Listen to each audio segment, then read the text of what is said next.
Hello students, good morning all of you. और आज हम क्लास 12 के चैप्टर नंबर 1 सॉलिड स्टेट्स का जो टॉपिक है इम्परफेक्शंस इन सॉलिड्स उसको कवर करेंगे। पहले जो पोर्शन हमने कर लिया उसकी रिवीजन करते हैं जल्दी जल्दी से, क्विकली। ओके, तो देखते हैं। हाँ जी, तो फर्स्ट हमने पढ़ा था जो आइडल क्रिस्टल क्या होते हैं। आइडल क्रिस्टल हैं जो, उनमें जो यूनिट सेल होते हैं वो सभी एक जैसे होते हैं और उनका अरेंजमेंट बिल्कुल परफेक्ट होता है। ठीक है ना। आइडल क्रिस्टल जो है, आगे पढ़ा था हमने कि 0 केल्विन पे ही पॉसिबल हैं, डेली लाइफ में ये पॉसिबल नहीं है कि आइडल क्रिस्टल्स जो हमारी डेली लाइफ में मिलेंगे बिल्कुल जो परफेक्ट होंगे। ओके, तो जो क्रिस्टल हमें मिलते हैं, चाहे वो डायमंड है या किसी और का है, तो वो बिल्कुल परफेक्ट, मतलब बिल्कुल 100% परफेक्ट नहीं होते। ओके, नेक्स्ट है हमारा डिसऑर्डर और डिफेक्ट। तो ये क्या होता है कि अगर आइडल क्रिस्टल में कुछ ना कुछ डिफेक्ट हो, मतलब यूनिट सेल का जो अरेंजमेंट है, ऑर्डर्ड अरेंजमेंट है, जो ये लाइन मेन है, उसमें कुछ डेविएशन आ जाए, ठीक है ना, तो उस चीज़ को हम या फिनोमेना को डिसऑर्डर कहेंगे। ओके, चलो नेक्स्ट मूव करते हैं अभी। हाँ जी, नेक्स्ट है, बस उन्होंने डिसऑर्डर का बताया है था। ओके, टाइप्स ऑफ डिफेक्ट्स हैं। तो टाइप्स ऑफ डिफेक्ट्स बस दो मेन टाइप्स हैं, ठीक है ना। बट हम डिस्कस पॉइंट डिफेक्ट के बारे में ही करेंगे चैप्टर में, तो मेन जो है वो तो पॉइंट डिफेक्ट ही है। चलो देखते हैं दोनों को, पॉइंट डिफेक्ट और लाइन डिफेक्ट को। ठीक है, जैसे ये डायग्राम से देखेंगे हम, यहाँ पे जो स्ट्रक्चर है हम देख रहे हैं, लेटेस्ट स्ट्रक्चर है, तो इसमें पॉइंट्स के ऊपर मिसिंग हैं जो एटम्स हैं या आयंस हैं जिससे कोई क्रिस्टल बना होता है। ठीक है ना, तो इसमें चलो एटम सपोज कर लें कि ये क्रिस्टल एटम से बना हुआ था, तो इसमें वैकेंसी पॉइंट्स पे आ गई ना यहाँ पे, तो इसको वैकेंसी डिफेक्ट कह रहे हैं हम। ओके, तो दूसरा जो इसकी टाइप थी डिफेक्ट की, वो था लाइन डिफेक्ट। अगर पूरी लाइन में ही डिफेक्ट हो, जैसे सारी लाइन में दो से ज़्यादा, तीन चार हो गए, जैसे मिसिंग हो गए, ठीक है, उस तरह के जो डिफेक्ट हैं उसको हम लाइन डिफेक्ट कहेंगे। ओके, तो चलो यहाँ पे शो तो नहीं किया वैसे लाइन डिफेक्ट उन्होंने। ओके, चलो क्लियर हो गया आपको। ओके, पॉइंट डिफेक्ट्स देख लो सॉलिड्स में। तो सॉलिड्स में जो पॉइंट डिफेक्ट हैं, जैसे मैंने कहा था पॉइंट डिफेक्ट के पे ही फोकस करेंगे, तो पहले इसका कारण देखते हैं कि पॉइंट डिफेक्ट्स होते क्यों हैं, उसके बाद उसकी क्लासिफिकेशन है वो देखेंगे। ओके, पहले वैकेंसी डिफेक्ट। वैकेंसी डिफेक्ट में जो एटम्स हैं अपने लेटेस्ट पॉइंट से बाहर निकल जाते हैं। ठीक है ना, जैसे ये हमारे पास फिगर है, इसमें यहाँ पे बिल्कुल परफेक्ट था जो सॉलिड था पहले, यहाँ से जो दो साइड हैं इनसे जो एटम्स हैं बिल्कुल ही कम्प्लीटली रिमूव हो गए, तो इस तरह का जो डिफेक्ट है उसको वैकेंसी डिफेक्ट कहेंगे। दूसरा डिफेक्ट था इंटरस्टिशियल डिफेक्ट। इसमें क्या है कि या तो इस जो कोई भी क्रिस्टल है उसके जो एटम्स हैं वो ही अपनी इंटरस्टिशियल साइट्स पे आ जाते हैं, या फिर क्या होता है बाहर से कोई एटम आके इंटरस्टिशियल साइट में जमा हो जाता है। तो इस तरह का जो क्रिस्टल का डिफेक्ट है उसको हम इंटरस्टिशियल डिफेक्ट कहेंगे। ठीक है, तो अभी स्टार्ट करेंगे जो मेन है हमारा। ठीक है ना, तो इसको आपको ध्यान से देखना है कि दो तीन टाइप्स पढ़ी थी हमने। ठीक है ना, इसकी तीन टाइप्स हैं पॉइंट इफेक्ट्स की। इसको एक को कवर हमने कर लिया था। तो पॉइंट इफेक्ट्स हैं जो वो देखते हैं।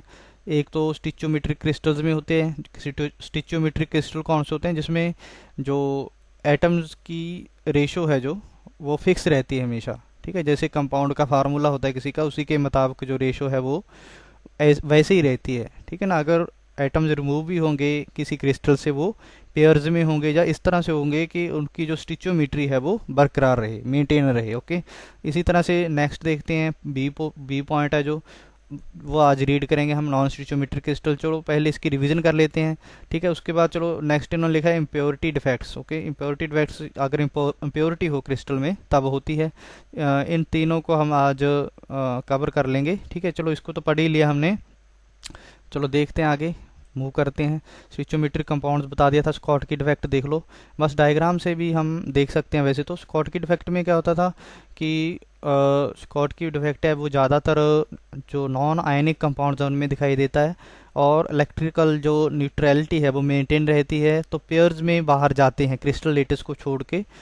तो जैसे ये आइडल क्रिस्टल है, इसमें जो बताया गया इसमें कोई डिफेक्ट नहीं है पहले। ठीक है ना, आइडल क्रिस्टल में डिफेक्ट नहीं है। इसमें जितने नंबर केटाइन के हैं एटम्स के या आयंस के कहेंगे, प्लस चार्ज है क्योंकि, तो जितने आयन ए प्लस के हैं उतने ही इसमें बी नेगेटिव के हैं, इसलिए ये एक आइडियल क्रिस्टल है। बट स्कॉटकी डिफेक्ट में क्या होता है, स्कॉटकी डिफेक्ट इधर शो किया इन्होंने, तो स्कॉटकी डिफेक्ट में एक केटायन अगर निकला बाहर क्रिस्टल से तो एक दूसरा जो हमारा एनायन है वो भी बाहर जाएगा, तो केटायन वैलेंसी और एनायन वैलेंसी इस तरह बन जाएगी, वैकेंसी सॉरी, ठीक है ना।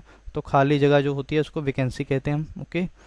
तो केटायन और एनायन वैकेंसी स्कॉटकी डिफेक्ट में बनती है, ठीक है ना, तभी तो इलेक्ट्रिकल न्यूट्रलिटी रहेगी, ठीक है ना। तो साइड से अगर मिसिंग हो रही है एटम की और इलेक्ट्रिकल न्यूट्रलिटी है तो उस तरह का जो डिफेक्ट है उसको स्कॉटकी डिफेक्ट कहेंगे हम, ठीक है ना। तो दो कंडीशंस पढ़ी थी हमने जो कि मेन है स्कॉटकी डिफेक्ट के लिए, वो आपको पता होना चाहिए कौन सी हैं, ठीक है। फर्स्ट जो है वो है हाई कोऑर्डिनेशन नंबर, तो जो एटम्स या आयन्स जिससे बना हुआ है जो क्रिस्टल है, ठीक है ना, आयन से चलो नहीं है क्योंकि हमने पढ़ा है कि स्कॉटकी डिफेक्ट नॉन आयनिक में होता है। चलो नेक्स्ट टाइम लिखा भी है, चलो मैं चेक करता हूँ एक बार। हाँ जी, तो जो स्कॉटकी डिफेक्ट है वो आयनिक जो कंपाउंड है उनमें हो सकता है, ठीक है ना।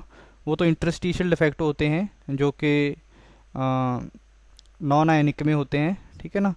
तो चलो आपको ये लर्न रखना है कि हाई कोऑर्डिनेशन नंबर है जहाँ पे, वहाँ पे स्कॉटकी डिफेक्ट होगा, या फिर यहाँ पे आयन्स और केटाइन का जो साइज है वो सेम हो, ठीक है ना। तो स्कॉटकी डिफेक्ट यहाँ से सेकंड से भी क्लियर होता है कि आयन्स में ये पॉसिबल है स्कॉटकी डिफेक्ट, ठीक है ना। मेनली ये आयनिक में ही होगा जहाँ पे आयनिक कंपाउंड्स हैं, ओके। चलो नेक्स्ट देखते हैं अभी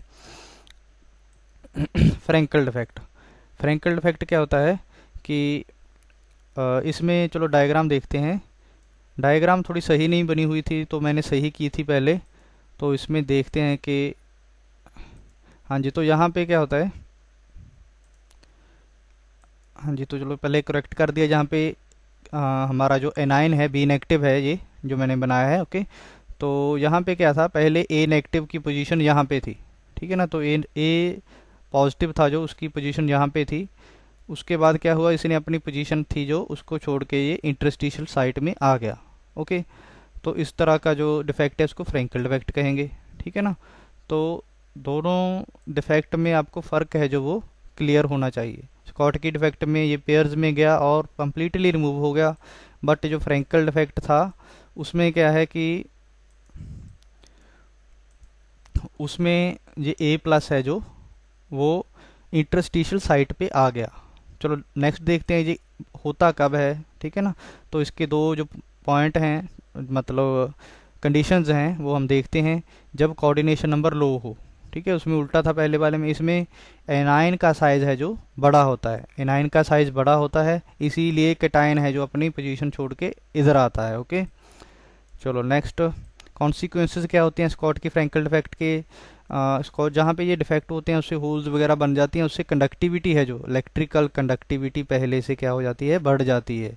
जो क्रिस्टल है वो अच्छी तरह से इलेक्ट्रिसिटी को क्या कर सकता है, कंडक्ट कर सकता है, ओके।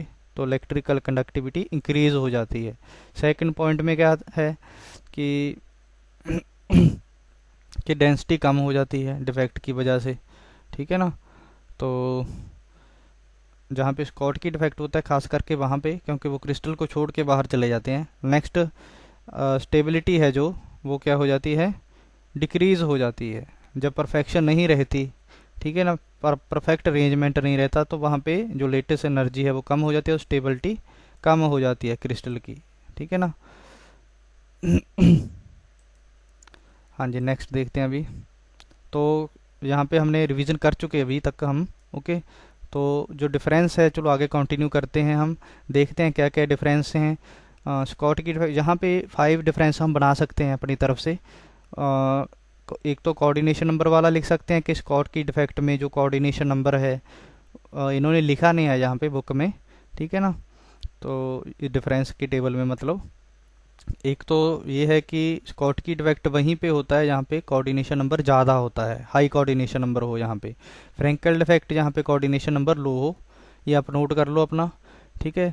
दूसरा जो हमारा था कि स्कॉटकी डिफेक्ट में एनाइन और केटाइन का साइज तकरीबन सेम होता है, ठीक है ना। ये तब होता है, मतलब Schottky defect is possible only when the size of cation and anion in the ionic crystal is same। ठीक है, इसे इसमें थोड़ा जो हमने जैसे देखा था कि एनाइन का साइज है वो बड़ा होता है। ओके, ये आप पॉइंट्स अपनी तरफ से ऐड कर सकते हैं, 2 पॉइंट्स। चलो देखते हैं क्या डिफरेंस इन्होंने लिखे हैं। तो यहाँ पे क्या होता है, ये क्यों पैदा होता है, मिसिंग के कारण एटम्स आयन मिस होते हैं यहाँ पे।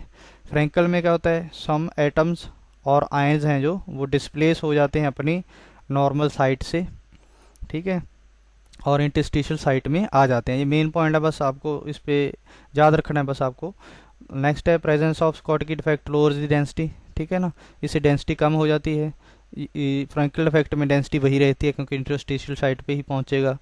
तो नेक्स्ट है कि हाँ जी, चलो ये पॉइंट दे दिया इन्होंने हाई कोऑर्डिनेशन नंबर वाला, ठीक है। तो चलो दूसरा एक जो मैंने पहले बोला था वो आप कर सकते हैं साइज वाला, ठीक है ना, एटम कैटाइन और एनाइन का साइज। ओके, तो एक एक एग्जांपल दे देनी है, जैसे NaCl में होता है ये, ठीक, इसकी AgCl दे देना। ओके स्टूडेंट्स, नेक्स्ट टॉपिक पे मूव करते हैं अभी, ठीक है ना, point defects in non stoichiometric crystals. तो नॉन स्टिचोमेट्रिक क्रिस्टल क्या होते हैं, पहले इसको समझना चाहिए हमें।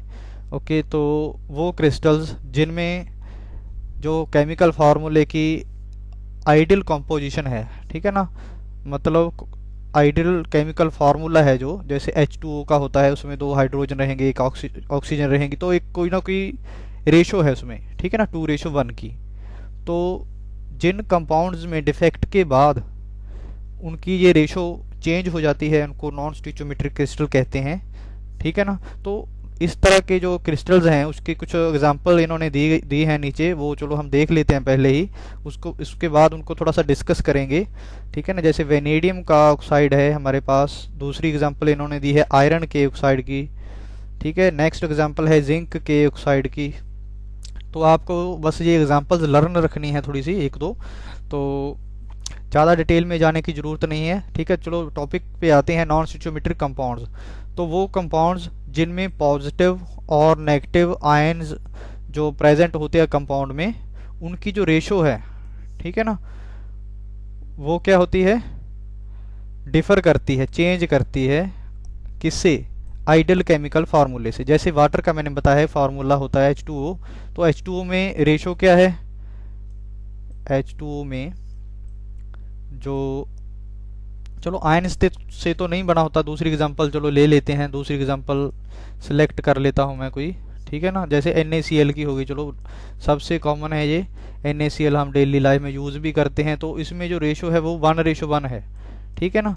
तो ये क्या है, एक आइडियल केमिकल फार्मूला है। तो इसकी रेशो अगर डिफेक्ट के बाद कहीं पे चेंज होती हो कभी भी, ठीक है ना, NaCl की, तो क्या कहेंगे हम कि नॉन स्टिचोमेट्री पैदा हो गई, ठीक है ना। सपोज करो Na की वैल्यू 1 रही डिफेक्ट के बाद, बट क्लोरीन के एटम्स की जो गिनती है, ठीक है ना, वो थोड़ी सी कम होगी।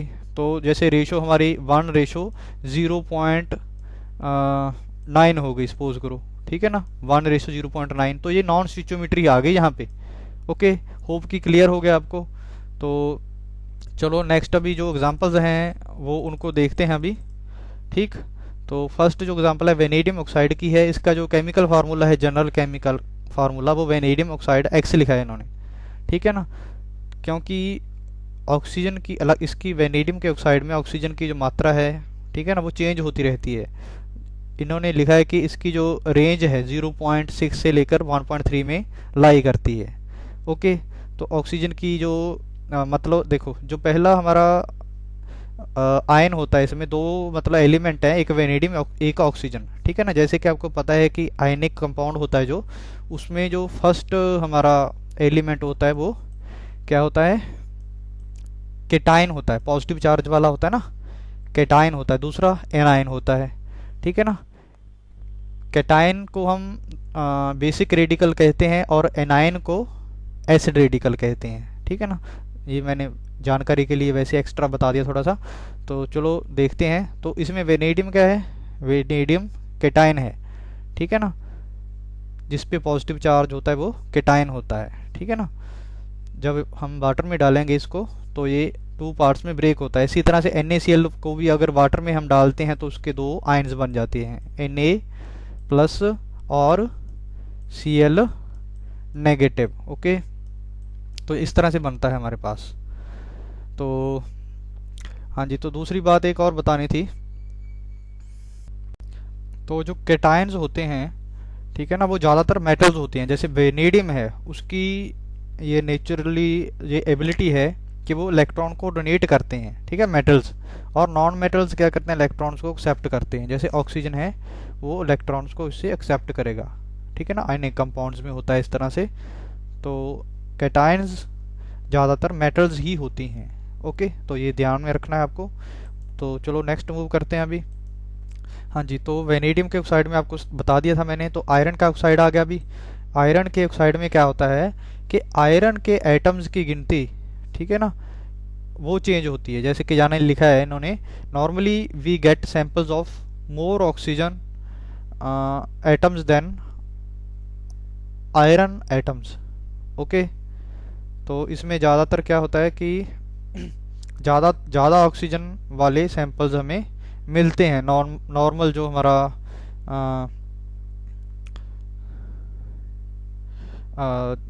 फार्मूला है। ओके, तो नेक्स्ट देखते हैं। इन्होंने कंपोजिशन बताई है कि कंपोजिशन ऑफ Fe.95, ठीक है ना, जो इसका केमिकल फार्मूला लिखा है इन्होंने आयरन के ऑक्साइड का यहाँ पे, तो आइडियल केमिकल फार्मूला लिखा है, ये होता है, ठीक है। बट इसमें क्या है कि आयरन की जो अमाउंट है, आयरन के एटम्स की जो गिनती है, वो चेंज हो सकती है, ठीक है ना। इसकी जो रेशो है 0.95, रेशो 1 है ना, यहाँ पे 1 तो लिखते नहीं हम, ठीक है ना। तो ये इस रेशो में आयरन के एटम्स की वेरिएशन हो सकती है। तो ये कहाँ से कहाँ तक वेरी करता है, 0.93 से 0.96 तक। ओके, तो यहाँ पे एनायन की जो एटम्स की गिनती थी वो वेरी हो रही थी, यहाँ पे केटायन की हो रही है। ओके, सिमिलरली नेक्स्ट है जिंक का ऑक्साइड। जिंक के ऑक्साइड में क्या होता है, zinc has excess of zinc atoms than oxygen atoms. इसमें जिंक की एटम्स की गिनती ज़्यादा होती है ऑक्सीजन के एटम से। बट जो एक्स है, ठीक है ना, वो 1 से लेस होता है, ठीक है। 1 से लेस तो फिर 0.9 भी हो सकता है, 0.8 भी हो सकता है। तो इस तरह से परफेक्ट इनका कोई जिंक के ऑक्साइड का हमें जो आइडियल केमिकल फार्मूला है उसके मुताबिक कंपाउंड नहीं मिलता, बहुत कम मिलता है, क्योंकि इसमें डिफेक्ट आ जाते हैं, ठीक है। तो इस तरह के जो क्रिस्टल्स होते हैं उनको नॉन स्टिचोमेट्रिक क्रिस्टल्स कहेंगे, ठीक है ना। और जो डिफेक्ट होते हैं उनमें, उनको पॉइंट डिफेक्ट से नॉन स्टिचोमेट्रिक क्रिस्टल्स कहेंगे। ये तो थोड़ा डिटेल में पढ़ लिया हमने, ठीक है। नेक्स्ट इन्होंने बताया कि नॉन स्टिचोमेट्रिक जो कंपाउंड्स होते हैं वो ट्रांजिशन मेटल कंपाउंड्स में होता है, जो डी ब्लॉक वाले होते हैं, एलिमेंट पीरियोडिक टेबल में हम सेंटर में देखते हैं। तो जैसे कि आयरन ट्रांजिशन मेटल है एक, ठीक है ना। तो ये जो मेटल्स होती हैं वो इस तरह के नॉन स्टिचोमेट्रिक कंपाउंड्स को बना सकती हैं। इसी तरह से लेंथेनॉइड और एक्टेनॉइड बिल्कुल नीचे होते हैं जो पीरियोडिक टेबल के, वो इस तरह के क्रिस्टल्स को जन्म दे सकते हैं। ओके, चलो नेक्स्ट मूव करते हैं अभी। ये चीज़ें आप नोट कर लिया करो साथ में, ठीक है ना, जो मैं बता रहा हूँ फिर याद नहीं रहती हमारे। ओके, तो there are 2 types of depending upon whether positive ions are in excess और negative ions are in excess. Okay, एक बार टॉपिक को हम दोबारा देखते हैं शुरू से कि point defects in non stoichiometric crystals. तो पॉइंट डिफेक्ट्स कौन कौन से होते हैं उसके बारे में हम पढ़ेंगे। तो मेन जो दो तरह के डिफेक्ट हैं वो होते हैं, ठीक है ना। तो फर्स्ट है मेटल एक्सेस, दूसरा मेटल डेफिशिएंट। उसके बारे में अब आगे देख रहे हैं अभी। हाँ जी, तो मेटल एक्सेस डिफेक्ट क्या होते हैं उसके बारे में देखते हैं। तो मेटल एक्सेस में क्या होता है कि जो मेटल के जो आयंस हैं, जो पॉजिटिव चार्ज है क्रिस्टल में, वो पहले से बढ़ जाता है डिफेक्ट के बाद। ओके, तो रीड करते हैं अभी। There are two types depending upon whether positive ions are in excess और negative ions are in excess. Positive ions excess में है या नेगेटिव आयंस एक्सेस में है, उसके मुताबिक दो तरह से हम जो डिफेक्ट है उनको डिवाइड कर सकते हैं, मेटल एक्सेस डिफेक्ट और दूसरा कौन सा है, मेटल डेफिशिएंट डिफेक्ट। ओके, तो हाँ जी, मेटल एक्सेस डिफेक्ट में क्या होता है कि पॉजिटिव आयंस की गिनती ज़्यादा होगी नेगेटिव आयन से, ठीक है। या क्या होगा कि जो नेगेटिव आयन्स हैं, एनायंस हैं मतलब, वो मिसिंग होंगे, ठीक है ना।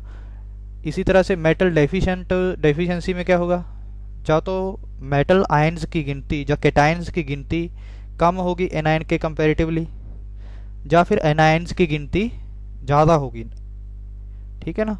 एनायंस जो हैं उनकी जो नंबरिंग है वो ज़्यादा होगी क्रिस्टल में।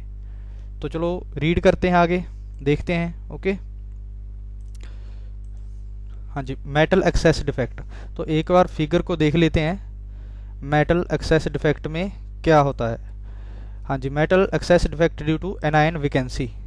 तो यहाँ जो में क्रिस्टल हमें नज़र आ रहा है, ठीक है ना, आपने क्या करना है, अगर इन डिफेक्ट्स को समझना है तो अपने माइंड में इमेजिनेशन करनी है कि हमारे पास पहले एक आइडल क्रिस्टल था, ठीक है ना। आइडल क्रिस्टल में जो कैटायंस और एनायंस की गिनती होती है, नंबर होते हैं उनके, ठीक है ना, रेशो होती है वो सेम होती है, इक्वल होती है, ठीक है। जैसे हमारे पास ये कोई कंपाउंड का क्रिस्टल लेटेस्ट शो किया हुआ है इन्होंने, ठीक है ना। तो इन्होंने इसमें क्या है, 16 जो एटम्स हैं वो हमारे पास हैं, 16 में से 8 A+ के होने चाहिए अगर ये आइडल होता तो, ठीक है ना। सिमिलरली हमारे पास 8 ही जो मतलब दोनों के कैटायन और एनायन के 8 हमारे पास जो आयन्स हैं वो होने चाहिए, ठीक है। बट यहाँ पे क्या है, तो यहाँ पे क्या हुआ कि यहाँ पे जो एनायन था अपनी स्पेस को छोड़ के वो चला गया बाहर क्रिस्टल के, ठीक है। बट क्या हुआ कि जाते जाते वो क्या कर गया, एक इलेक्ट्रॉन जहाँ पे छोड़ गया, ठीक है ना। तो electron remains trapped in anion vacancy, ठीक है ना। तो ये इलेक्ट्रिकली न्यूट्रल है हमारा जो क्रिस्टल है, क्योंकि नेगेटिव चार्ज को बैलेंस कर रहा है ये इलेक्ट्रॉन, ठीक है ना। तो इस तरह का जो डिफेक्ट होता है उसे मेटल एक्सेस डिफेक्ट कहेंगे। क्यों कहेंगे, क्योंकि इसमें जो हमारे पास मेटल्स के जो आयन्स हैं, ठीक है, कैटायन की गिनती ज़्यादा होगी, काउंट करके देख लो चाहे, ठीक है। बट एक एनायन यहाँ से कम हो गया, इसलिए हमने क्या कहा इसको, मेटल एक्सेस डिफेक्ट। ओके, तो ये क्लियर हो गया होगा आपको। चलो रीड करते हैं क्या लिखा इन्होंने।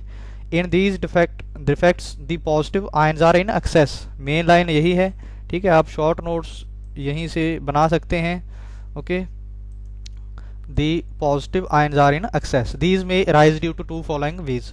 दो तरीके से ये हो सकता है, मेटल एक्सेस डिफेक्ट है जो, या तो एनायन वैकेंसीज हों, जैसे कि यहाँ पे एनायन वैकेंसी कहेंगे इसको, क्योंकि एनायन छोड़ के गया है ना यहाँ पे, तो इसको एनायन वैकेंसी कहेंगे हम, ठीक है ना। या दूसरा क्या हो सकता है, कारण है जो presence of extra cations in interstitial sites. तो एक्स्ट्रा कैटायन आके इंटरस्टिशियल साइट्स पे अगर लग जाएं, तो जैसे कि चलो देख लेते हैं, अभी हमारे पास शो किया है, पता नहीं किया इन्होंने, चलो नहीं किया इन्होंने शायद, देखते हैं अभी। चलो रीड करते हैं कि चलो इंटरस्टिशियल साइड तो आप समझते हैं कि वहाँ पे एक हमारे पास पॉजिटिव चार्जेस आ जाएं, अगर कैटायंस आ जाएं, तो वहाँ पे क्या होगा, मेटल एक्सेस डिफेक्ट होगा। तो चलो पहले पढ़ते हैं नाइनिक जो वैकेंसी है उसके कारण ये डिफेक्ट होता है, उसके बारे में पढ़ेंगे। चलो, in this case negative ion में be, in this case negative ion में बी,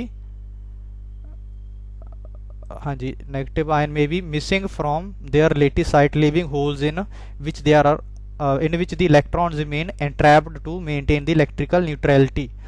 जैसे कि मैंने एक्सप्लेन किया है, बस ये इन्होंने थ्योरी में लिखा है, मैंने एक्सप्लेन कर चुका वैसे इसको। तो नेगेटिव आयन्स हैं जो वो मिस हो सकते हैं, कहाँ से, लेटिस साइट से, ठीक है ना। लेटिस साइट में क्या हो जाएगी, एक होल बन जाएगी फिर, ठीक है, खाली जगह को होल कहते हैं हम। ओके, तो वहाँ पे वो क्या हो जाए, वहाँ पे क्या होगा, एक इलेक्ट्रॉन एंट्रैप रह जाएगा, जो हमारा नेगेटिव आयन छोड़ के जाएगा स्पेस को अपने को, ठीक है, वहाँ पे एक इलेक्ट्रॉन छोड़ के जाएगा वो, जिससे क्या होगा, इलेक्ट्रिकल जो न्यूट्रलिटी है वो मेंटेन रहेगी। ओके, तो ये समझा आ जाना चाहिए अभी आपको। Evidently there is an excess of positive ion, इससे क्या होगा, एक्सेस हो जाएगी पॉजिटिव चार्ज की या मेटल आयन्स की। Although the crystal as whole is electrically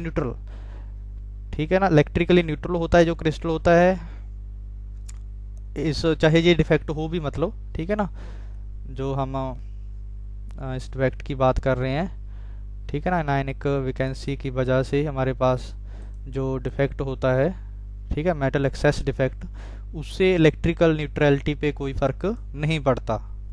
okay, तो चलो देखते हैं अभी। This type of defect is observed in those crystal which are likely to have Schottky defect. Schottky defect जहाँ पे होता है वहाँ पे ये डिफेक्ट हमारा मेटल एक्सेस वाला फाउंड किया जाता है, ठीक है ना। चलो नेक्स्ट मूव करते हैं। तो ये आप बस जो मेन लाइंस होती हैं वो लिख लिया करो, जैसे स्कॉट जे डिफेक्ट मेटल एक्सेस कहाँ पे मिलेगा हमें, एनायनिक वैकेंसी वाला कि स्कॉट की डिफेक्ट जहाँ पे होगा वहाँ पे चांसेस होते हैं इसके, ठीक है ना। तो इस तरह से ये चीज़ें नोट कर लिया करो आप, नोट्स बनाने के लिए बता रहा हूँ थोड़ा सा। तो चलो नेक्स्ट मूव करते हैं अभी। ज़्यादा फालतू में लिखने की भी ज़रूरत नहीं है आपको, ठीक है ना। जो इटैलिक लाइंस है जैसे ये लिखी हुई हैं, ठीक है, जैसे ये थोड़ा सा है कि एनायनिक वैकेंसी किन कंपाउंड से मिलती है। चलो देखते हैं, नेक्स्ट देखते हैं। In alkali metal halides anion vacancies are produced. जो अल्कली मेटल के ऑक्साइड होते हैं, जो फर्स्ट मतलब जो ग्रुप होता है, ठीक है, लिथियम, जो हाइड्रोजन वाली सीरीज, हाइड्रोजन तो वैसे नॉन मेटल है, तो इन्होंने मेटल्स की बात की है। तो अल्कली मेटल्स हैं जो उनके हेलाइड्स होते हैं, ठीक है। हेलाइड कौन सा होता है, 17th ग्रुप होता है, ठीक है। जैसे जिस तरह से NaCl है, ठीक है, Na क्या है, अल्कली है, अल्कली मेटल है, Cl क्या है, एक हेलोजन है, ठीक है ना। तो ये क्या है, एक हमारे पास मेटल हेलाइड है, अल्कली मेटल हेलाइड है NaCl।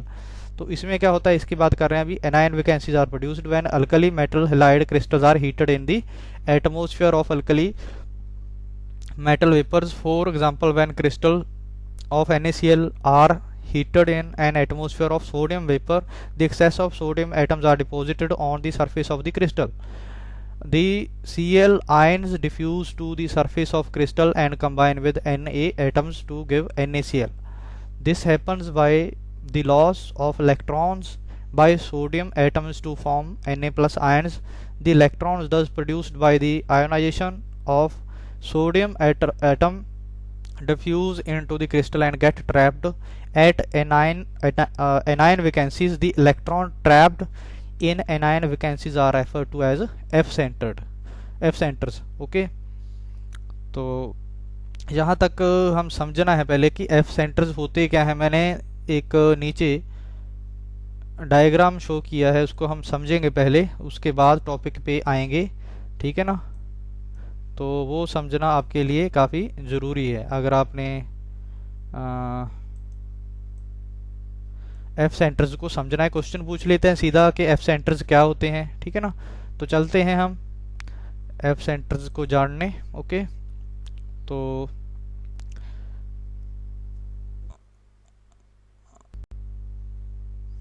हाँ जी, तो ये मैंने एक डायग्राम बनाया था बोर्ड पे। तो यहाँ पे क्या होता है कि ये पहले ये समझ लो थोड़ा सा कि जब सोडियम और सोडियम का आयन है हमारे पास, ठीक है ना, तो सोडियम का जो कैटायन है, इसी तरह से हमारे पास ये एक एनायन है क्लोरीन का।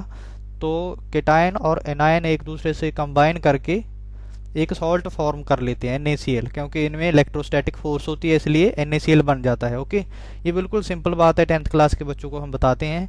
तो चलो मेन कंसेप्ट को अभी समझते हैं हम क्या है। इसमें क्या है, मैंने एक क्रिस्टल बनाया था, ठीक है ना। तो सोडियम क्लोराइड का नमक का जो क्रिस्टल लेटिस है यहाँ पे, ये Na प्लस है जो कैटायंस हैं, ठीक है ना। तो Cl नेगेटिव एनायंस हैं, ठीक है। तो एक परफेक्ट आइडियल क्रिस्टल हमें शो हो रहा है यहाँ पे, ठीक है ना, क्योंकि गिनती है जो सोडियम के आयंस की, ठीक है ना, वो इक्वल है जो दूसरे आयंस हैं हमारे, ठीक है ना।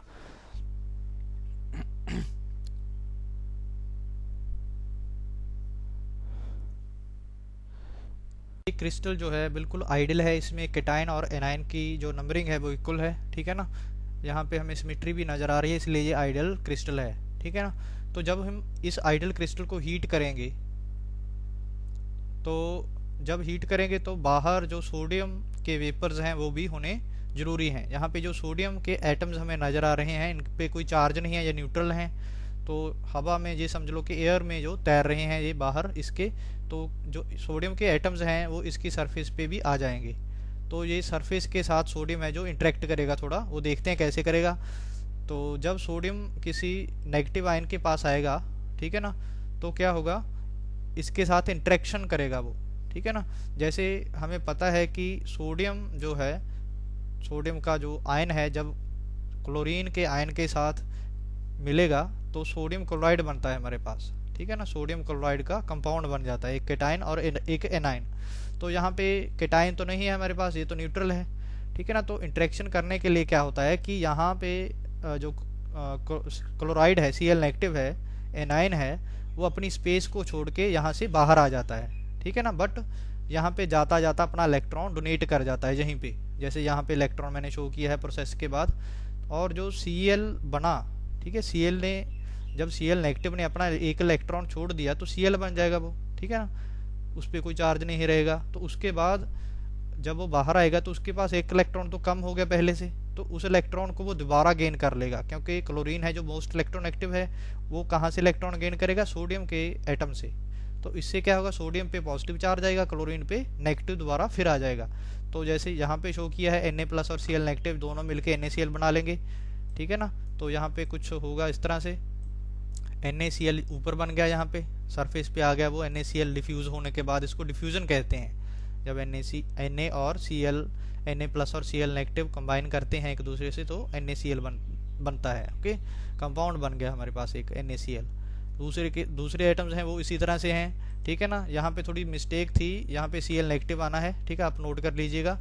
तो यहाँ पे जो मेन चीज़ है वो अब समझनी है आपको, जो इलेक्ट्रॉन जहाँ पे एंट्रैप्ड रह गया, इस इलेक्ट्रॉन को हम इस लेटिस को हम F सेंटर कहेंगे, ओके। तो चलो रीड करते हैं, जहाँ पे हम टॉपिक कंटिन्यू करते हैं। हाँ जी, तो यहाँ पे हम पढ़ रहे थे, हाँ जी, in alkali metal halides anion vacancies are produced when alkali metal crystals are heated. जब अल्कली मेटल क्रिस्टल को जैसे NaCl को हम हीट करते हैं in atmosphere of alkali metal vapours, ठीक है ना, तो क्या होता है, इस तरह की जो मेटल जो एक्सेस है, ठीक है ना, तो वो हमारे पास आती है। For example when NaCl crystal NaCl is heated in an atmosphere of sodium vapor, the excess of sodium atoms are deposited on the surface of crystal, ठीक है ना। the Cl negative ions diffuse to surface of crystal, तो diffusion मैंने show कर दिया था वहाँ पे एग्जांपल में, ठीक है। तो Na के साथ Cl जो नेगेटिव है जो कंबाइन हो जाता है। this happens by loss of electron by sodium atom to form Na+ ion. the electron thus produced by ionization of sodium atoms diffuse into crystal and get trapped at the anion vacancies. The electrons trapped in anion vacancies are referred to as F centers. तो आपको ये समझना है कि F center होता क्या है, ठीक है ना। तो थोड़ा सा यहाँ पे आप बता देंगे, अगर आपको क्वेश्चन पूछें कि F center होता क्या है, ठीक है ना, तो F center तो क्या होते हैं कि F centers एक तरह के इलेक्ट्रॉन्स होते हैं जो कि ट्रैप हो जाते हैं किसी क्रिस्टल लेटिस के पॉइंट पे, ठीक है ना। जब वहाँ से एक जो नेगेटिव चार्ज वाला जो एनायन छोड़ के अपनी स्पेस को जाता है बाहर, ठीक है, तो उसको F सेंटर कहते हैं। बस इतना सा एक्सप्लेन करना है आपने, इंग्लिश में यहाँ पे देख लेना, ठीक है ना।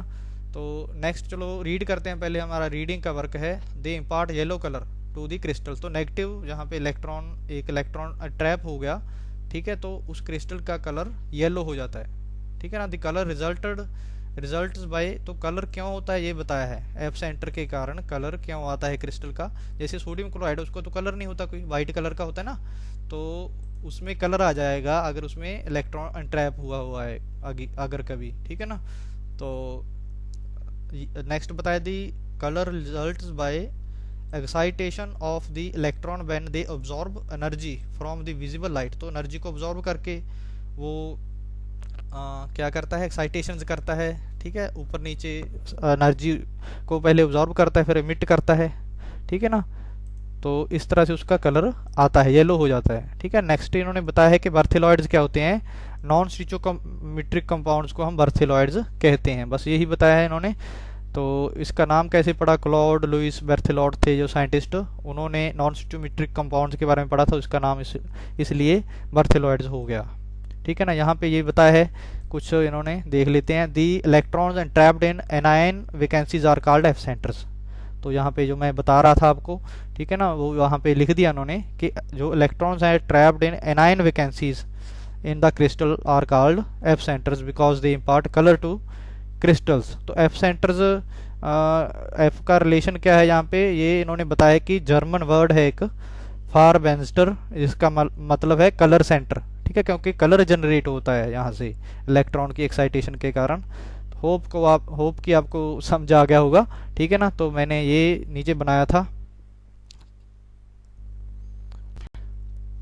हाँ जी, सिमिलरली क्या होता है, जो KCl होता है उसमें भी ये जो डिफेक्ट है मेटल एक्सेस वाला हमें दिखता है, इसमें भी एफ सेंटर बनता है, तो इसका कलर क्या हो जाता है, वायलेट हो जाता है, ठीक है। सिमिलरली जो लिथियम LiCl है उसमें भी पिंक कलर आ जाता है। क्यों आ जाता है, क्योंकि उसमें एफ सेंटर बन जाता है, मेटल एक्सेस डिफेक्ट शो होता है क्योंकि, ठीक है।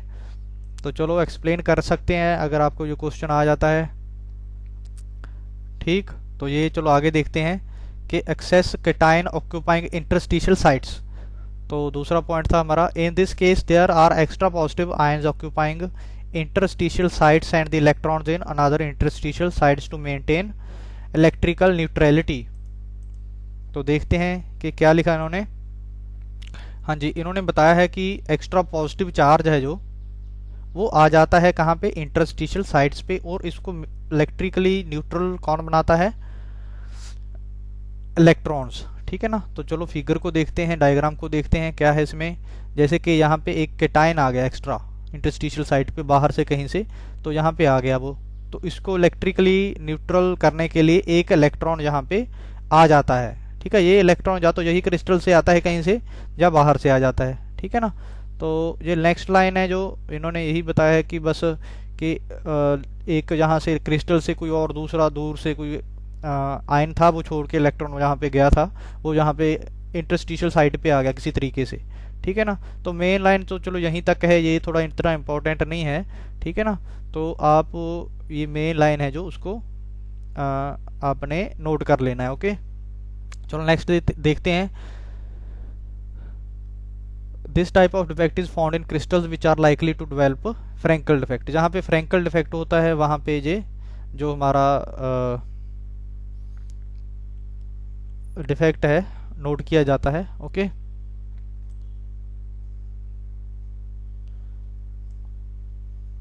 हाँ जी, तो फ्रैंकल डिफेक्ट आपको याद ही होगा कि वहाँ पे क्या होता है कि कोई एटम होता है जो वो अपनी स्पेस को छोड़ के उसी क्रिस्टल में आ जाता है, ओके।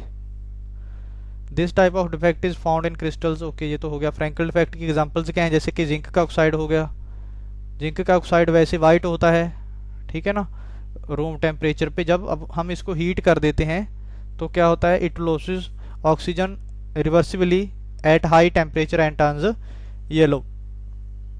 तो जिंक के ऑक्साइड को जब हम हीट कर देते हैं तो ये ऑक्सीजन को लूज कर देता है, जो कि बाद में गेन भी कर सकता है, ये बोला इन्होंने। तो दी access Zn2+ ions are trapped in the interstitial sites and equal number of electrons are trapped in the neighboring neighbor to balance the electrical charge. The electron result they give result rise to enhanced electrical conductivity, okay। तो oxygen जब loose होती है, ठीक है ना, तो क्या होता है कि जिंक के जो आयन्स हैं वो ट्रैप हो जाते हैं इंटरस्टिशियल साइट्स पे, और क्या हो जाता है, इलेक्ट्रॉन्स आ जाते हैं इंटरस्टिशियल साइड पे। उसको जिस तरह से ये हमने शो किया था, जैसे ये सपोज कर लो ये जिंक Zn के आयन हैं हमारे पास, यहाँ पे जो इलेक्ट्रॉन्स पड़े होते हैं इंटरस्टिशियल साइड पे, तो इससे क्या होता है, इलेक्ट्रिकल कंडक्टिविटी काफ़ी बढ़ जाती है, ओके। तो कॉन्सिक्वेंसेज आ गए अभी जो देखते हैं। The crystals with metal excess defect conduct electricity due to presence of free electrons। तो फ्री इलेक्ट्रॉन की वजह से, ठीक है ना, क्या होता है, इलेक्ट्रिसिटी है जो वो कंडक्ट होती है, क्योंकि इलेक्ट्रिसिटी इलेक्ट्रॉन के कारण कंडक्ट होती है इस तरह के क्रिस्टल्स में जहाँ जिनमें ये डिफेक्ट होता है, okay.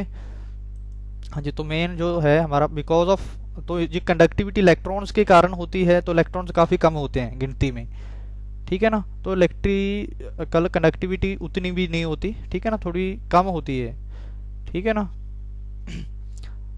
The number of free electrons is very small because of low conductivity as compare to conductivity of metals. अगर कंपैरिजन मेटल्स के साथ करें इन्होंने बोला है तो कंडक्टिविटी मेटल के मुकाबले काफ़ी कम होती है, क्योंकि मेटल्स में तो काफ़ी फ्री इलेक्ट्रॉन्स होते हैं। मेटल्स के आखिरी शेल में एक एक इलेक्ट्रॉन होता है, जैसे सोडियम 11 होता है उसका एटॉमिक नंबर, तो एक इलेक्ट्रॉन होता है उसके लास्ट शेल में जो कि ऑलरेडी हाई एनर्जी में होता है, तो वो हर एक एटम में एक एक इलेक्ट्रॉन होता है, ठीक है ना। इसलिए मेटल्स हैं जो इलेक्ट्रिसिटी को कंडक्ट करती हैं। बट यहाँ पे जो ये क्रिस्टल है, ठीक है ना, इसमें क्या होता है कि कंडक्टिविटी होती है बट इलेक्ट्रॉन की गिनती कम है, ठीक है ना।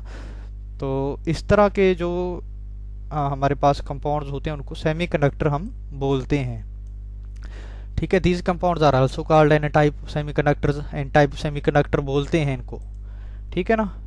क्यों बोलते हैं इस तरह के कंपाउंड को एन टाइप सेमीकंडक्टर्स, और क्या होते हैं ये अगर पूछ लिया तो आपने क्या बताना है कि जिनमें करंट है जो वो इलेक्ट्रॉन के द्वारा कैरी किया जाता है जिन क्रिस्टल्स में, ठीक है ना, उनको हम एन टाइप सेमीकंडक्टर्स बोलते हैं, ठीक है ना। कैसे बनते हैं ये आपको बताना पड़ेगा साथ में, ठीक है ना, क्योंकि मेटल एक्सेस हो जाती है, मेटल के जो आयंस हैं वो बढ़ जाते हैं, उसको बैलेंस करने के लिए जो इलेक्ट्रॉन आते हैं उनकी वजह से, जो इंटरस्टिशियल साइट पे होते हैं इलेक्ट्रॉन्स, उनकी वजह से जो इलेक्ट्रिसिटी है वो कंडक्ट होती है क्रिस्टल में। तो इस तरह के क्रिस्टल्स को एन टाइप सेमीकंडक्टर्स हम बोलते हैं। नेक्स्ट पॉइंट है जो the crystals with metal ions metal excess defects are generally coloured. जो ये कलर्ड होते हैं, क्यों होते हैं कलर्ड, हमने अच्छी तरह से पढ़ लिया है। For example non stoichiometric sodium chloride is yellow, ठीक है ना। तो ये येलो होता है, क्यों होता है, क्योंकि इसमें एफ सेंटर्स होते हैं, बस इतना बोल सकते हैं आप। वैसे उसकी एक्साइटेशन जो एफ सेंटर जो वाला जो इलेक्ट्रॉन होता है वो एनर्जी को, लाइट एनर्जी को जब ऑब्जॉर्व करता है तो एक्साइटेशंस होती हैं ऊपर नीचे। जब वो ऑब्जॉर्व करके एनर्जी को छोड़ता है इलेक्ट्रॉन, तब हमें जो वाइट कलर की लाइट है वो हमारी आंखों में पड़ती है, ठीक है ना। तो क्रिस्टल वाइट येलो नज़र आता है सोडियम क्लोराइड का। इसी तरह से जो पोटाशियम क्लोराइड है वो उसका कलर वायलेट होता है। ओके, चलो होप कि क्लियर हो गया होगा आपको भी। हाँ जी, यहाँ पे कुछ बताया इन्होंने फूल्स गोल्ड। फूल्स गोल्ड हम डिस्कस कर लेते हैं, पहले पढ़ लेते हैं कि मेटल डेफिशिएंट डिफेक्ट्स होते क्या हैं, ठीक है ना। उसके बारे में पढ़ेंगे फूल्स गोल्ड के बारे में, ठीक है। तो चलो, वैसे फूल का मतलब क्या होता है? फूल का मतलब कि जैसे अप्रैल फूल को हम अप्रैल 1 अप्रैल को अप्रैल फूल मनाते हैं जैसे, ठीक है ना। तो मूर्ख बनाना एक तरह से, ठीक है ना। फूल का मतलब ये होता है। ओके, तो चलो पढ़ेंगे इसके बारे में। चलो देखते हैं। Metal deficient defects, these contain less number of positive ions than negative ions. इनमें क्या होता है? लेस नंबर ऑफ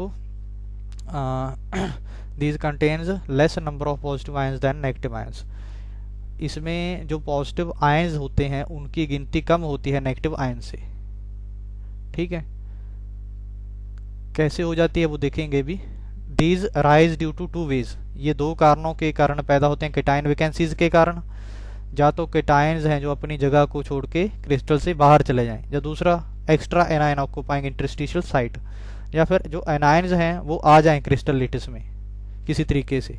ओके, तो पहले cation vacancies, in some cases the positive ions में be missing from their lattice sites.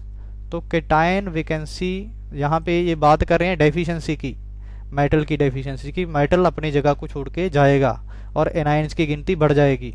Okay, the extra negative charge में भी balanced. Okay, चलो इन दिस पॉजिटिव आयन में भी मिसिंग, पॉजिटिव आयन मिस हो जाते हैं तो अपने आप नेगेटिव वाले बढ़ जाएंगे। तो जो एक्स्ट्रा जो नेगेटिव चार्ज बच गया अब पीछे, उसको बैलेंस कौन करता है? जो नियर बाय नेबर्स होते हैं जो, वो क्या करते हैं? बैलेंस करने में मदद करते हैं, ठीक है ना। कैसे करते हैं वो देखते हैं अभी।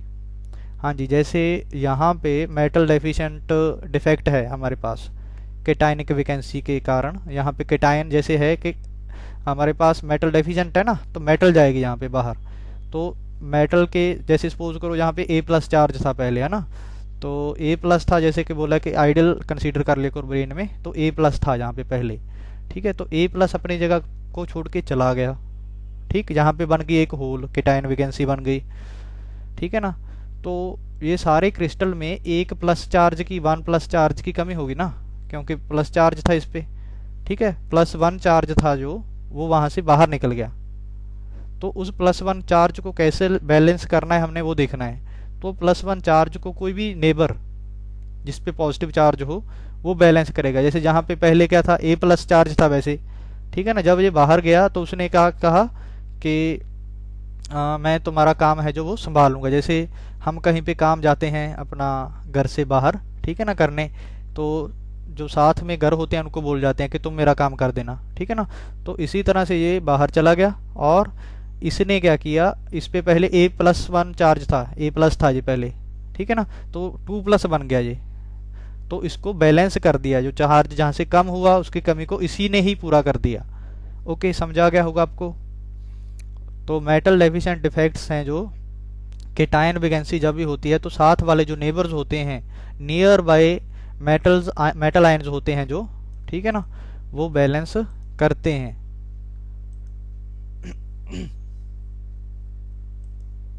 हाँ जी, नियर बाय मेटल आयन्स जिस पे 2 पॉजिटिव चार्ज आ जाता है 1 की जगह पे, वो बैलेंस कर देते हैं।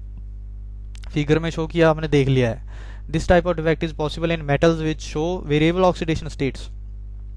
तो ये डिफेक्ट वहीं पे होते हैं जहाँ पे वेरिएबल ऑक्सीडेशन स्टेट आती है, ठीक है।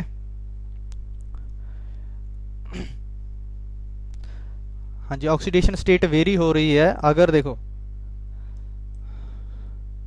हाँ जी, जैसे हमारे पास मैंगनीज होते हैं, मेटल्स होती हैं, जैसे जैसे सोडियम है उस पर ज़्यादातर +1 चार्ज आता है। जैसे ऑक्सीजन है, ठीक है ना, उस पर 2 नेगेटिव आता है, ठीक है। बट कुछ एलिमेंट इस तरह से है, जैसे आयरन हो गया, ठीक है ना, आयरन की बेस्ट एग्जांपल है कि आयरन पे +2 चार्ज भी आ सकता है इजीली, +3 भी आ सकता है इजीली, ठीक है ना। तो वेरिएबल ऑक्सीडेशन स्टेट है इसकी। ओके, समझा गया। तो नेक्स्ट देखते हैं। हाँ जी, तो नेक्स्ट इन्होंने आयरन की एग्जांपल ही देखी है, यहाँ पे this type of defect is variable oxidation state वाले एलिमेंट्स में ही ये डिफेक्ट हमें नज़र आता है, ठीक है ना, which show variable oxidation state, ठीक है, उन मेटल्स में ये डिफेक्ट नज़र आता है, उनके कंपाउंड्स में। The common examples of such of compounds having defect are ferrous oxide. देखो फेरस ऑक्साइड हो गया जैसे कि, इसी तरह से फेरस सल्फाइड हो गया, निकल ऑक्साइड हो गया, निकल की भी वेरिएबल होती है, जो डी वाले होते हैं ना उनकी वेरिएबल होती है ऑक्सीडेशन स्टेट, डी वाले मेटल्स की, ठीक है। इसी तरह से आयरन पायराइट हो गया, जैसे FeS, ठीक है ना। तो FeS से ही फूल्स गोल्ड बनता है, ये मेन पॉइंट है। फूल्स गोल्ड कैसे बनता है हम देखते हैं अभी। ओके, तो चलो हम एक डायग्राम देखते हैं पहले। ओके, हाँ जी, तो जो डायग्राम है हमारे पास, ये एक क्रिस्टल लेटिस था FeS का, ठीक है, आयरन पायराइट है जो, ठीक है। इससे क्या होता है कि Fe2+ अपनी जगह को छोड़ के चला जाता है, ठीक। तो Fe2+ अगर बाहर गया तो +2 चार्ज को बैलेंस करना पड़ेगा। सल्फर है जो उनके ऊपर 2 नेगेटिव चार्ज है, ठीक है ना। तो अगर ये अपनी जगह पे छोड़ के गया तो अपने साथ वालों को कहेगा, मकान वाले हैं जो साथ वाले, कि तुम लोग मेरा जो चार्ज है उसको संभाल लेना, ठीक है ना। तो साथ वाले कौन से, Fe2+ हैं, ठीक है ना। तो Fe2+ क्या करेंगे, इसका जो चार्ज है उसको बैलेंस करेंगे। कैसे करेंगे वो देखते हैं। ये बाहर निकल जाएगा, यहाँ पे मिसिंग है ये। ओके, तो जो चार्ज था +2 चार्ज है ना, 1+2 इधर से इधर बैलेंस हो जाएगा, 1+1 इधर बैलेंस हो जाएगा, 1+1 इधर। तो यहाँ पे Fe3+ बन गया, यहाँ पे भी Fe3+ बन गया, ठीक है ना। तो इस जो भी बना हमारे पास ये, इसको हम फूल्स गोल्ड कहेंगे, ठीक है ना, मूर्ख का सोना। मतलब कि क्या होगा, ये इसमें एक्चुअली कलर आता है जब ये बन जाता है ना, इसमें Fe2+ रिमूव हो जाता है, तो उसके बाद बैलेंसिंग हो जाती है चार्ज की, इलेक्ट्रिकल न्यूट्रलिटी हो जाती है, क्योंकि +1 चार्ज दोनों पे आ गया, +1+1। तो क्या होता है कि Fe2+ जो होता है, इसका जो एक इलेक्ट्रॉन निकल के इधर आ जाता है, ठीक है, कभी इधर आ जाता है कभी उधर चला जाता है, तो एक्सचेंज होता है इलेक्ट्रॉन्स का। उसकी वजह से जब इलेक्ट्रॉन इधर से इधर मूव करता है, ठीक है, तो गोल्डन कलर हमें नजर आता है, ठीक है ना। एक्सचेंज जब होता है, इस पर एनर्जी पड़ती है तभी एक्सचेंज होगा पॉसिबल, ठीक है ना। तो जब ये एक्सचेंज की प्रोसेस होती है तब ये आयरन पायराइट का जो टुकड़ा होता है हमारे पास, क्रिस्टल होता है, वो हमें गोल्डन नज़र आता है। ओके, तो चलो वहीं पे चलते हैं। तो फूल्स गोल्ड अगर आपको पूछे कोई तो बता देना आपने। ओके, हाँ जी, फूल्स गोल्ड का जो कंसेप्ट है हमारे पास वो यहाँ से स्टार्ट हो रहा है, ठीक है। इन केस ऑफ आयरन पायराइड्स, काफ़ी बड़ा हो गया ये तो, आयरन पायराइट यहाँ से है। तो यहाँ पे क्या होता है कि यही एक्सप्लेन गया है कि for example 2 out of 3 ferrous ions in lattice में भी कन्वर्टेड इनटू Fe3+, Fe3+ में कन्वर्ट हो सकते हैं टू Fe+, ठीक है, जो होते हैं। एंड थर्ड Fe2+ में भी मिसिंग फ्रॉम, तो एक तो मिस हो जाता है, ठीक है ना। Therefore the crystal contains Fe2+ and Fe3+, दोनों होते हैं क्रिस्टल में। Fe2+ आयंस भी आ जाते हैं और Fe3+ भी आ जाते हैं, दोनों तरह के आयंस आ जाते हैं, ठीक है। This gives rise to exchange of electrons from one Fe2 ion to other Fe3+ ion, in which Fe2+ changes to Fe3+ and Fe3 changes to Fe2+। Okay, जो ऑब्वियस बात है कि एक इलेक्ट्रॉन अगर इधर से इधर चला गया, ठीक है ना, तो एक चार्ज +3 से, देखो एक इलेक्ट्रॉन इसने इसको दे दिया, तो Fe3+ से Fe2+ बन जाएगा जी, ठीक है ना। जिसने इलेक्ट्रॉन डोनेट किया था वो Fe3+ बन जाएगा, क्योंकि एक कमी होगी इस पे, ठीक है ना।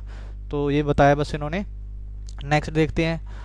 As a result the crystal has metallic cluster, तो मेटालिक क्लस्टर आ जाती है जब इस तरह का कंपाउंड बन जाता है हमारे पास, डिफेक्ट आ जाता है मतलब, because of natural colour of iron pyrite and metallic cluster, क्योंकि नेचुरल कलर होता है जो जब मेटालिक क्लस्टर होती है, चमक आ जाती है इसमें, तो ये गोल्ड की तरह शाइन करता है, ठीक है ना। तो इसका दूसरा नाम क्या है, फूल्स गोल्ड, ठीक है, आयरन पायराइट। इसमें जब जो हमारा मेटल जो मेटल डेफिशिएंट डिफेक्ट आ जाता है, ठीक है। इसी तरह से आयरन का ऑक्साइड है, ये भी हमारे पास वेरिएबल ऑक्सीडेशन स्टेट्स में मिलता है, ये बताया है बस इन्होंने। In crystal of FeO Fe2+ ions are missing, ठीक है ना। तो ये भी एग्जांपल है, एक एक्सचेंज होता है तो इलेक्ट्रॉन्स का, तो एक्सचेंज होता है, जैसे कि इन्होंने बोला है कि इस तरह के जो एलिमेंट होते हैं, इस तरह के सॉरी कंपाउंड होते हैं जो, उनमें एक्सचेंज पॉसिबल है इलेक्ट्रॉन्स का। यहाँ पे मेटल डेफिशिएंसी होती है, मैंने शो किया है फूल्स गोल्ड को एक्सप्लेन करने टाइम कि एक्सचेंज ऑफ इलेक्ट्रॉन्स होता है, इसीलिए एक्सचेंज पॉसिबल है। इलेक्ट्रॉन अपनी जगह को छोड़ के जा सकते हैं एक एटम से दूसरे पे, तो ये कंडक्टर बन जाते हैं, इलेक्ट्रिसिटी को इजीली कंडक्ट कर सकते हैं। ओके, चलो नेक्स्ट मूव करते हैं अभी। हाँ जी,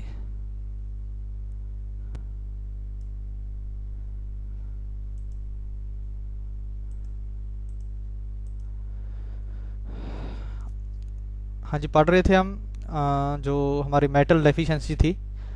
तो मेटल डेफिशिएंसी का दूसरा कारण क्या होता है, extra anions occupying interstitial sites. तो एक्स्ट्रा एनाइन जैसे कि ये आ गया यहाँ पे इंटरस्टिशियल साइट पे, तो यहाँ पे क्या होगा कि मेटल डेफिशिएंसी होगी ना मेटल की, तो ठीक है ना। तो metal deficiency deficient defect due to extra anion extra आ गया यहाँ पे, बिल्कुल सिंपल है। तो in this case the extra anion में be occupying interstitial position, the extra negative charge is balanced by extra charges, oxidation of equal number of cation to higher state। तो अच्छा, तो यहाँ पे बताया है कि जो दूसरे हमारे पास, तो इलेक्ट्रिकल न्यूट्रलिटी कैसे होगी, बाहर से कोई बी नेगेटिव आ गया, ठीक है ना, तो इसको कौन एडजस्ट करेगा, प्लस वाले। यहाँ पे जो प्लस वाला था A+, उस पर एक्स्ट्रा +1 चार्ज आ गया, ये +2 बन गया। ओके, बस यही है इसमें कंसेप्ट, ठीक है ना। तो such type of defect is not common, ये कॉमन नहीं होता डिफेक्ट। क्यों नहीं होता, क्योंकि नेगेटिव चार्ज का साइज जो काफ़ी बड़ा होता है। नेगेटिव चार्ज, अगर देखो नेगेटिव चार्ज वालों का साइज बड़ा होगा तो इसको यहाँ पे जाने पे मुश्किल होगी ना। अगर ये छोटा हो, केटाइन हमेशा छोटा होता है, +1 में हमने पढ़ा है, ठीक है ना। इसी तरह से जो एनाइन है वो हमेशा बड़ा होता है केटाइन से, क्योंकि उस पर एक्स्ट्रा इलेक्ट्रॉन होता है एक, ठीक है ना। तो चलो नेक्स्ट देखते हैं अभी।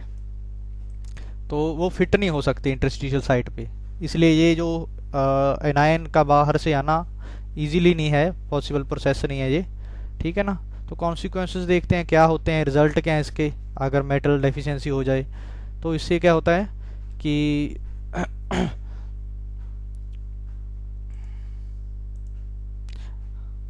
Crystals with metal deficient defects are semiconductors.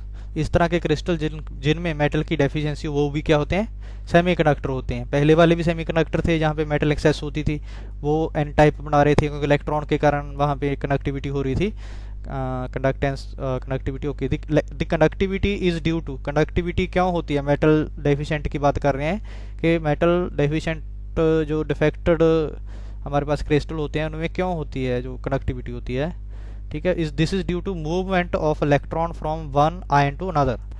क्योंकि जैसे फूड्स गोल्ड में था ना कि इलेक्ट्रॉन एक्सचेंज कर सकते हैं आयन्स के बीच, तो इसके कारण इलेक्ट्रॉन की मूवमेंट होती है, ठीक है। इस तरह की जो इलेक्ट्रॉन की मूवमेंट होती है उसको हम क्या कहते हैं, for example when an electron moves from A plus ion, ठीक है ना, ए प्लस आयन से इलेक्ट्रॉन कहीं पे दूसरे पे चला गया, किसी दूसरे पे, इस पे सपोज करो यहाँ पे दूसरा था कुछ, ठीक है, इस पे कुछ भी चार्ज हो, चलो सपोज कर लो कि इसने अपना इलेक्ट्रॉन इसको दे दिया तो इस पे 2+ चार्ज आ गया ना, तो यहाँ पे एक इलेक्ट्रॉन की और कमी आ गई, तो इसको हम क्या कहेंगे, इस प्रोसेस को मूवमेंट ऑफ पॉजिटिव होल।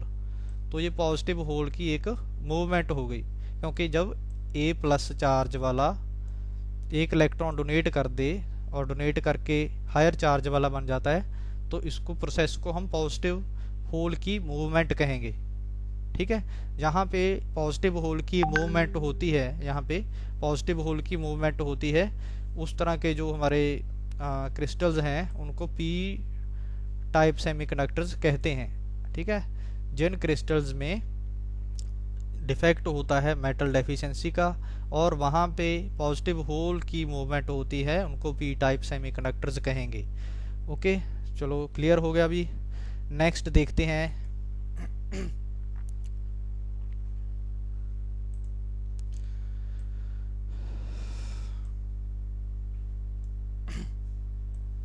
हाँ जी, तो इम्प्योरिटी वाला है कंसेप्ट, नेक्स्ट देखते हैं। चलो, these defects in ionic crystals, impurity defects है topic.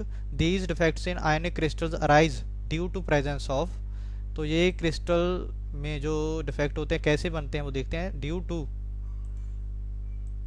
Presence of some impurity ions at the lattice sites, जो लेटिस साइट हैं उनमें कुछ इम्प्योरिटी आ जाती है, कुछ और ही टाइप का एटम आ जाता है बीच में, ठीक है, एटम जो आयन कहेंगे, ठीक है, इम्प्योरिटी आ जाती है, आयन की इम्प्योरिटी आएगी, ठीक है ना, in place of host ion, host ion की जगह पे, ठीक है ना। मतलब क्रिस्टल लेटिस जो हमारे पास परफेक्ट होगा पहले, उसमें से एक जो आयन है वो छोड़ के अपनी जगह चला जाएगा, उसकी जगह पे कोई नया आयन बाहर से किसी और एलिमेंट का वो आ जाएगा, ठीक है ना। या फिर कहाँ पे आ सकता है, इंटरस्टिशियल साइट पे भी आ सकता है, ठीक है। फॉर एग्जांपल मोल्टन NaCl, जो पिघला हुआ NaCl होता है, उसमें जब हम स्ट्रोंशियम क्लोराइड का जो सॉल्ट है जब ऐड करते हैं कुछ, ठीक है ना, तो उसको क्रिस्टलाइज होने दिया जाता है, तो some of sites of Na+ ions are occupied by Sr2+। Na की जगह पे, Na का आपको स्ट्रक्चर पता है वैसे NaCl का, तो वहाँ पे Na को हटा के Sr2 पॉजिटिव आयन आ जाते हैं, ठीक है ना। इससे क्या होगा, ईच Sr2+ के लिए 2 सोडियम आयन को निकलना पड़ेगा, क्योंकि इलेक्ट्रिकल न्यूट्रलिटी भी तो बनानी है, ठीक है ना। तो इधर देखते हैं, जैसे यहाँ पे जो NaCl का क्रिस्टल सपोज कर लो आप, परफेक्ट क्रिस्टल, यहाँ पे Na+ था पहले, यहाँ पे भी Na+ था, ठीक है। तो स्ट्रोंशियम आया, उसने क्या किया, दोनों Na+ को हटा के एक की जगह पे खुद ला गया स्ट्रोंशियम, ठीक है। तो ये हमारे पास जो डिफेक्ट है इम्प्योरिटी डिफेक्ट हो गया, ठीक। तो यहाँ पे इन्होंने बताया कि इलेक्ट्रिकल न्यूट्रलिटी बनेगी, one of these lattice is occupied by Sr2 and other is vacant, this is shown in the figure, therefore these vacancies result in increased electrical conductivity of solids. इससे इलेक्ट्रिकल कंडक्टिविटी बढ़ती है, क्योंकि charge क्या है जो, क्योंकि यहाँ पे एक होल क्रिएट हो गई ना, ठीक है ना। Therefore okay, increased electroconductivity, similar defect and behavior is observed when cadmium chloride is added to AgCl, ठीक है ना। तो चलो ये आपका क्लियर हो गया, N टाइप और P टाइप सेमीकंडक्टर्स क्या होते हैं, ठीक है ना। चलो नेक्स्ट लेक्चर में देखते हैं क्या करना है हमने। ओके, तो यहाँ तक आप नोट कर लो, नोट्स बना लो। Thank you.